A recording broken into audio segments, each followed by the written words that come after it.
একজন মাদক ব্যবসায়ীকে 8 পিস ইয়াবা সহ হাতনাতে গ্রেপ্তার করে থানা নিয়ে আসে, নিয়ে দিয়ে আসলে এজাহার দায়ের করে।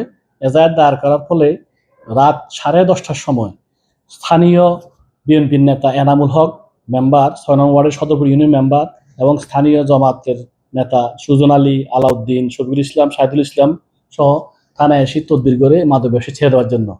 যেহেতু সারা দেশে আমাদের স্বরাষ্ট্র মন্ত্রণালয় এবং আমাদের পুলিশ সুপার মহোদয়ের নির্দেশে মাদক অভিযান চলতেছে, তাদেরকে বারবার নিষেধ করার পরেও তাদেরকে মাদক ধরার কারণে ছাড়া যাবে না, তারপরেও তথাপিও তারা বারবার তদবির করছে।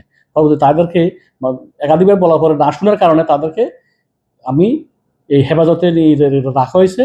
যে কেন তারা মাদক ধরার পরও তারা তদবির করতেছে, নিশ্চয় তারাও এই মাদক ব্যবসার সাথে জড়িত, অথবা তাদেরকে এই উৎসাহ দেয় মাদক ব্যবসা করার জন্য। এই জন্য তাদেরকে আমি হেফাজতে রাখছি। পরবর্তীতে ঊর্ধ্বতন কর্তৃপক্ষের সাথে আলোচনা করে তাদের বিরুদ্ধে আইনগত ব্যবস্থা গ্রহণ করা হবে।